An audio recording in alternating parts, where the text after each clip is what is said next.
G'day, doggies, fans, all things Bulldogs. It's an NRL Media Watch episode 15. Very much need to talk about this situation. I think this weekend already, it's only Saturday. We haven't even had a game on Saturday, and already there's been a heap of inconsistency in what's happened as far as penalties on the field, sin bins, non-sin bins, HIAs, and then suspensions and fines.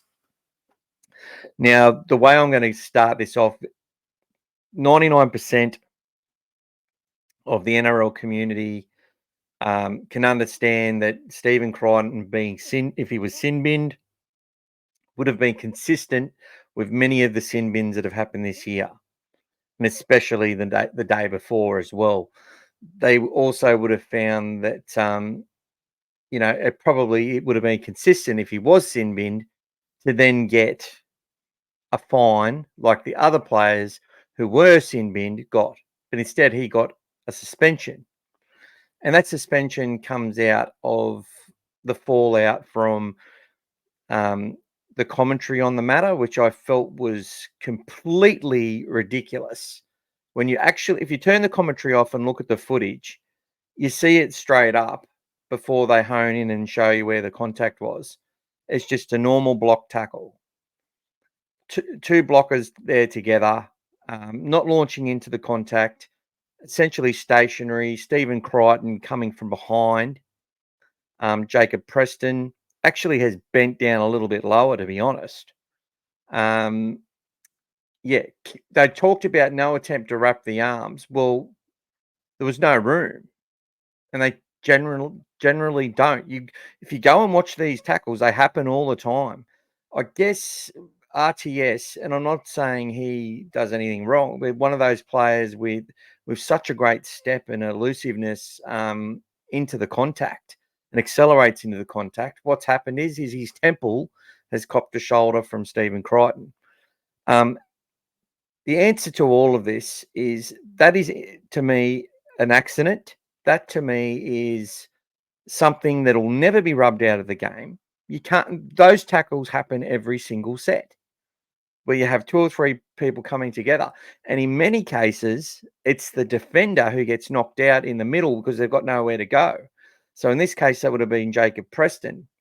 Now, if he has a front rower and not an elusive stepping centre or fullback or RTS, a very good player, if he has just a big bopper, if Adam Fanua-Blake's running straight at those three guys, it's play on, because he's running upright, running out to the contact, and Preston's actually in a bit of, could be the one who gets hit in the head from the attacker, because he is in the middle and got nowhere to go.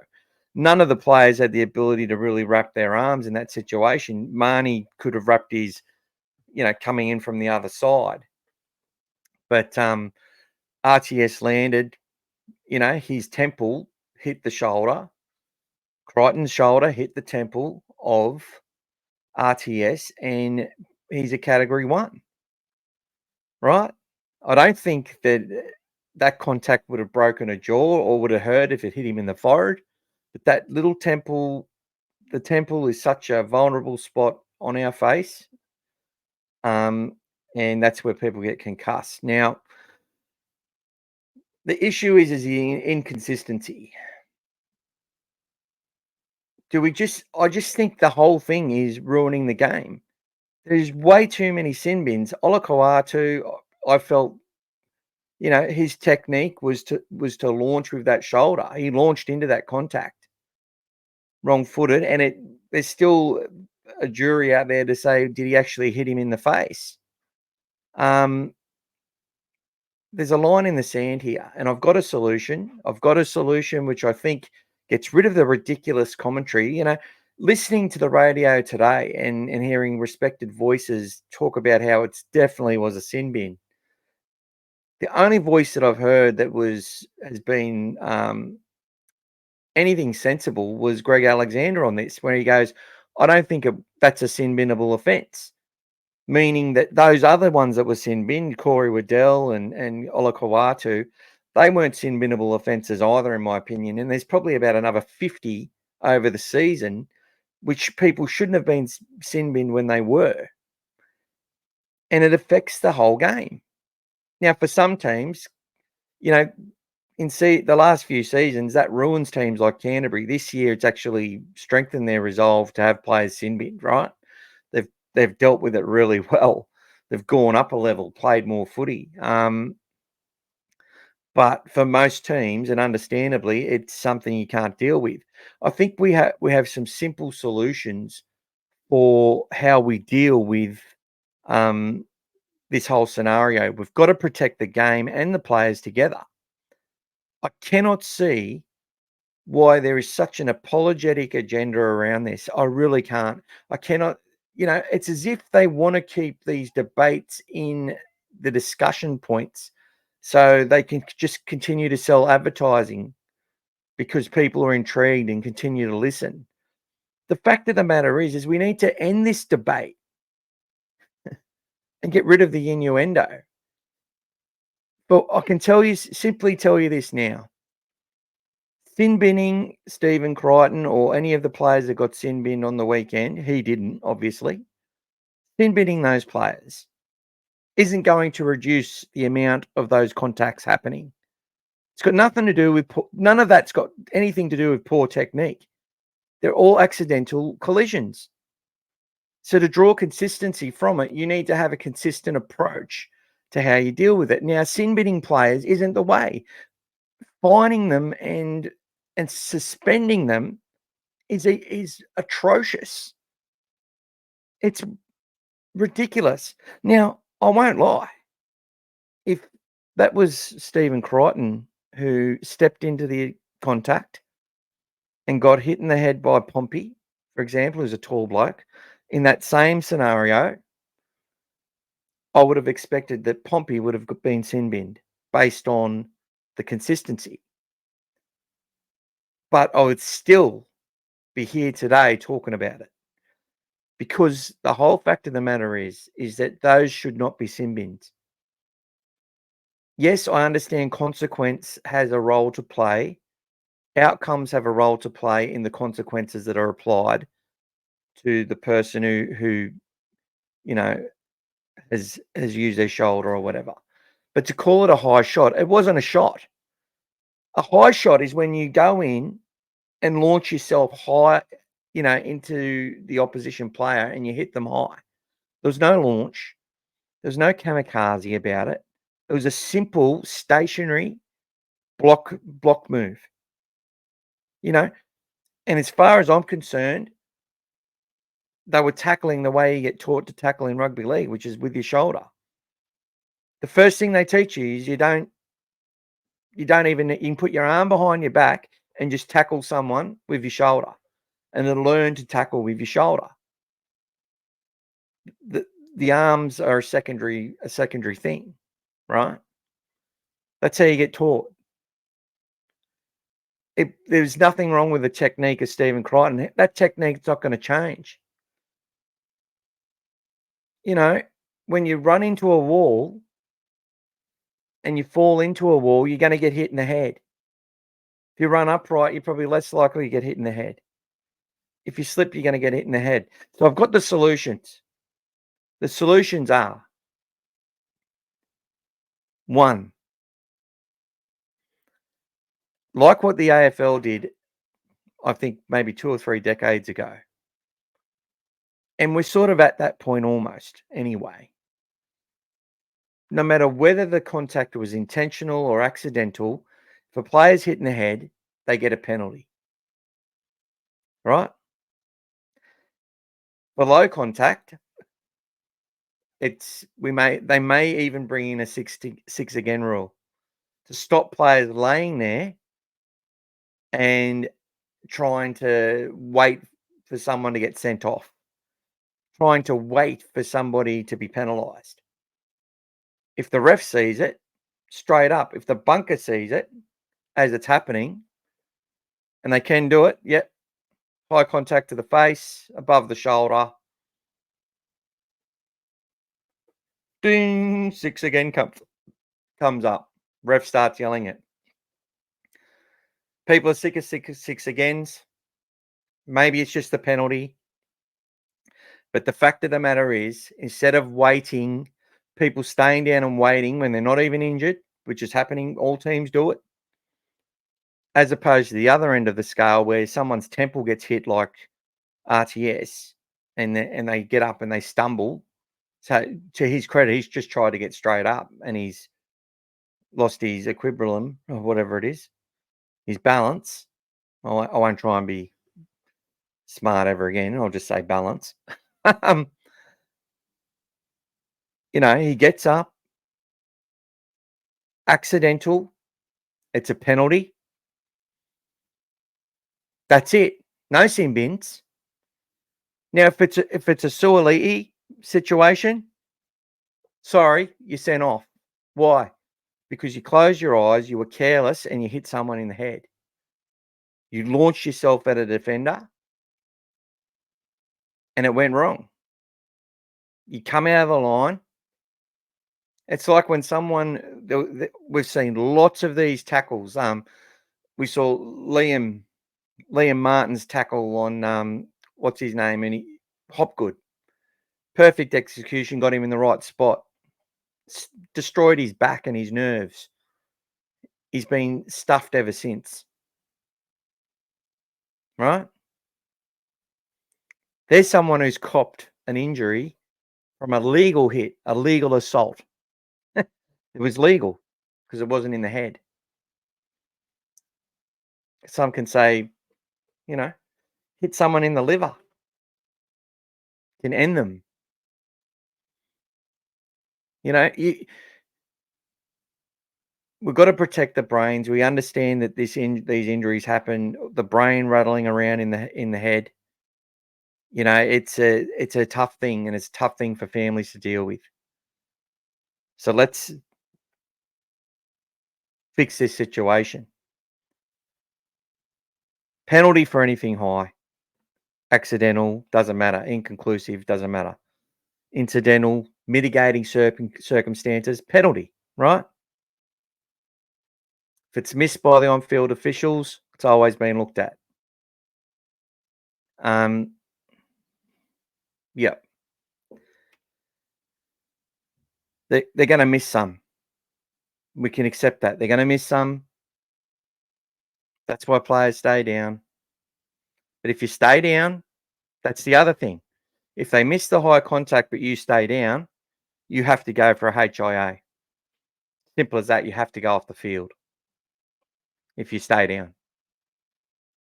Unless you're staying down for a sore ankle or whatever it is.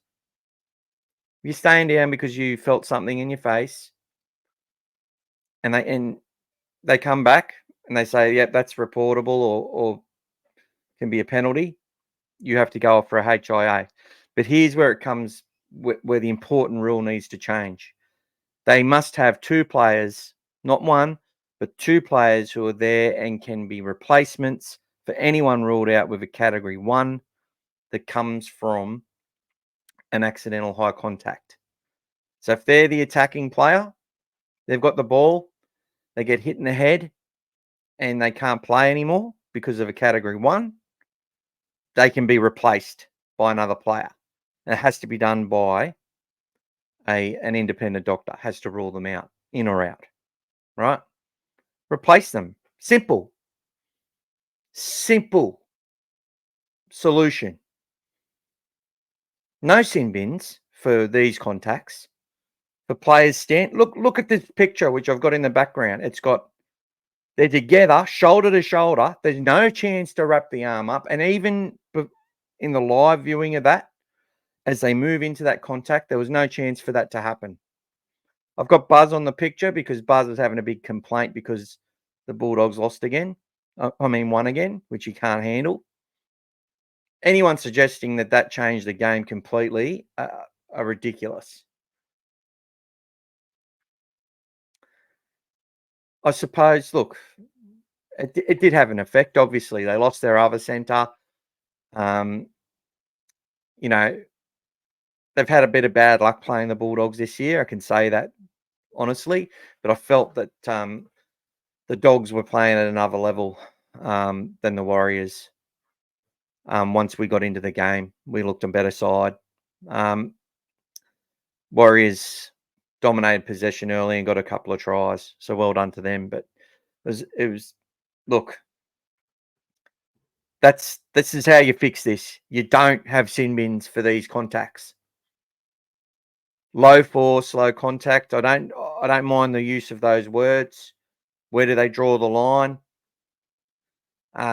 Even for heavy contact, it needs to be clearly that the player is launching in carelessly to try and hurt someone, because any situation where the player falls into a shoulder can't be considered that way unless the defender has gone into that contact completely in a way which, like Joseph Suaalii did. To me, that was unexcusable. Nelson Asafa Solomona, that should never have been sin binned, right? He's done a heap of things which should have been sin binned that weren't. Deliberate forearms into the face, which you can prevent. You can prevent that contact, right? If you're not going to sin bin them for that, well, don't sin bin them for accidentally hitting someone high with a shoulder because they are big, because they are tall, and because the other person's not as big that's getting hit. There's definite inconsistency depending on who's doing the hitting and who's on the receiving end too. The big blokes being hit like that, hardly anyone's getting sin binned. Get rid of the sin bin in this situation. It is not needed. Why? Because these incidents aren't going to slow down. There's no message to the players out there, keep doing this and you'll be sin binned. They're just going to keep getting sin binned. It's unavoidable. It's what we call unavoidable circumstances in the game. Sure, give them the penalties, keep it rolling, no sin bins. Have a player to replace the category ones. If a player stays down, they must go off for a HIA. And if it's proven that they have tried to exploit the rules in order to get an advantage, if that's somehow provable, I'd rather suspend that. And I'm pretty sure there's some people out there, and I'd call them hypocrites, especially ex-players who are dead set against people milking penalties, knowing that players in their own team did it all the time, no matter what era they're from. People forget a lot when they get older. They forget a lot. They really do. They remember what they want to remember. We're all the same. But speaking about this situation, to sit there and fine people and suspend them for contacts like this, the contact that happened with Stephen Crichton in that game, trial by media, trial by commentary, trial by passion of opposition fans, the fact they got other things wrong. They needed to fine him to remain consistent because they fine the others. Look, Stephen Crichton will be out for a week. He'll get a rest. That'll be good for the Bulldogs. Win or lose next week, no excuse, right? No excuse. We've had to deal without him during the year, and we've done pretty well when we've had to be without Crichton. That's beside the point. We need some talk around this agenda, which is killing the game of rugby league. They say no players, no game. Well, poor game, and the players aren't going to get the same money if people stop viewing it and stop watching it and stop buying the memberships because they get fed up with the inconsistency. All right?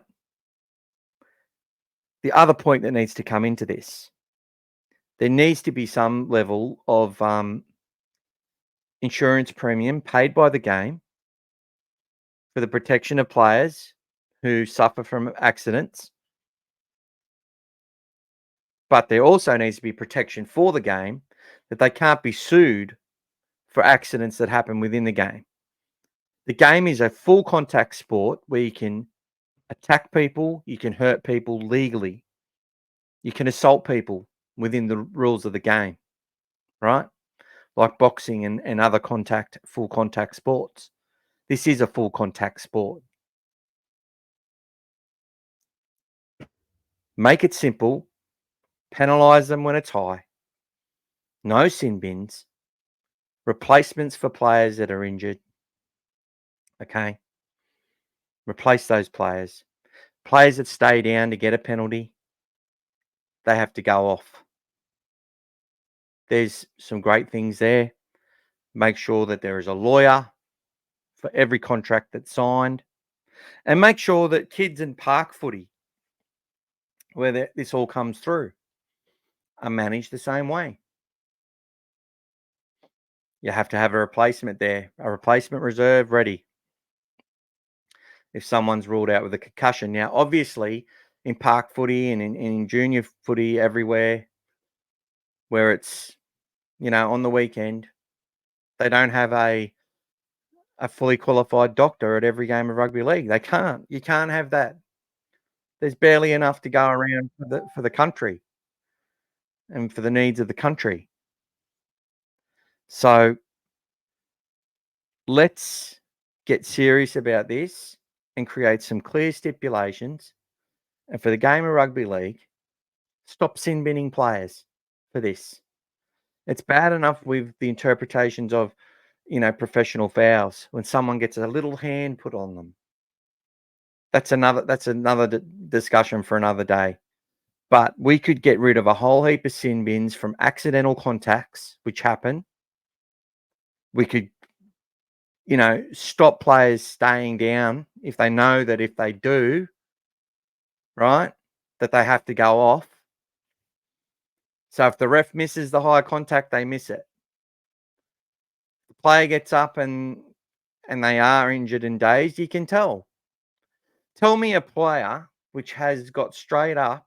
How many players get straight up, right, and keep playing and are fine, that get ruled out for a category 1? Tell me. I'll be waiting here. There might be one, but I'll be waiting because I don't think anyone's going to tell me one. But there's plenty of players who stay down, and then some actually do have to go off, or they deliberately stood down because they needed a break and it was part of the strategy. And we know that happens. I don't think it's been as bad, though, this year in that regard. So let's look at it that way. Anyway, guys, that's my thoughts. That's my opinions. Happy to hear yours on this Nrl Media Watch episode 15. Probably didn't even do a 14, to be honest, but who cares? Doesn't really matter. People may disagree. You don't want these stupid sin bins to happen and then have someone get away with it. Get rid of the sin bins. Have the penalties. If someone's ruled out of the game, have a replacement there. If they stay down, they've got to go for a HIA. And every player has signed up to rugby league knowing that this is the risk they take. Because, again, I'm going to double down on this. We have not seen a reduction in the number of high contacts, whether incidental or deliberate or whatever. They've got to a point, right, where the punishments have been real, the detriment to the game itself has been real, yet there are still fines and suspensions happening every week for high contact at the same rate. It hasn't reduced. And even if it does reduce, it's not going to be enough, right? So we look at it that way, okay? It's not going to reduce it, so they're just going to keep sin binning people, which is going to ruin the game. So let's fix this. They're the points that I've clearly made. I'd like to hear your thoughts in the comments.